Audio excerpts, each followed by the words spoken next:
జగిత్యాల జిల్లా కోడిమ్యాల మండల కేంద్రంలో అదనపు కేంద్ర సాయుధ బలగాలతో పోలీసులు కవాతు నిర్వహించారు. స్థానిక బస్టాండ్ అంబేద్కర్ చౌరస్తా నుండి పోలీసు ఆయుధాలతో ఫ్లాగ్ మార్చ్ నిర్వహిస్తుండగా మధ్యలో గ్రామ ప్రముఖులు ప్రజలు స్వాగతం పలికి అభినందించారు. ఈ సందర్భంగా జగిత్యాల డీఎస్పీ రవిచందర్ మాట్లాడుతూ వచ్చే నెల 13న పార్లమెంట్ ఎన్నికలు జరుగుతున్న దృష్ట్యా జగిత్యాల ఎస్పీ సన్ప్రీత్ సింగ్ ఐపీఎస్ ఆదేశాల ప్రకారం మేమున్నామని తెలియజేస్తూ స్వేచ్ఛాయుత వాతావరణంలో ఎన్నికలు జరిగే విధంగా ఎలాంటి భయభ్రాంతులు లేకుండా ఎవరి ప్రలోభాలకు లొంగకుండా మీకు నచ్చిన అభ్యర్థిని ఎన్నుకోవడానికి ఫ్లాగ్ మార్చ్ నిర్వహిస్తున్నట్లు తెలిపారు.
వచ్చే నెల మే 13 తారీఖు లోక్సభకు సాధారణ ఎన్నికలు జరుగుతున్న దృష్ట్యా మన జగిత్యాల జిల్లాకు పారామిలిటరీ ఫోర్స్ అంటే కేంద్ర భద్రతా బలగాలు వచ్చాయి.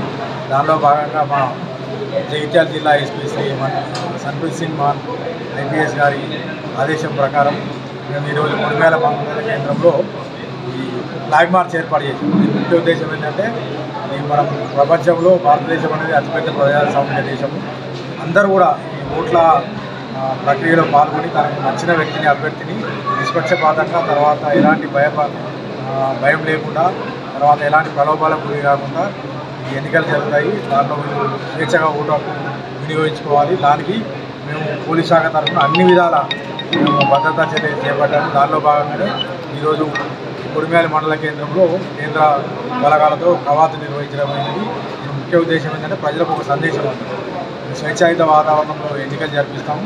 దానిలో మీరు అందరూ కూడా స్వచ్ఛందంగా పెద్ద ఎత్తున పాల్గొని మన ప్రజాస్వామిక ప్రక్రియను విజయవంతం చేసి అందరూ ఓటింగ్లో పాల్గొని వాళ్ళకి నచ్చిన అభ్యర్థిని ఎన్నుకునేందుకు వీరందరికీ భరోసా ఇవ్వడానికి చేపట్టిన కార్యక్రమం. దీంట్లో ఈ కార్యక్రమాన్ని ఏర్పాటు చేసిన మా కోడిమ్యాల సిఐ ఎస్ఐ సందీప్ మరియు మల్యాల సిఐ రవి, మా సర్కిల్ ఎస్ఐలు మరియు మాకు అతిథిగా విచ్చేసిన మా AR additional DCP Shri Bhimarao గారు, వీరందరికీ మరియు పాల్గొన్న సిబ్బంది మరియు సిఐఎస్ఎఫ్ అధికారులు వాళ్ళ జవాన్లందరికీ ఈ సందర్భంగా ధన్యవాదాలు.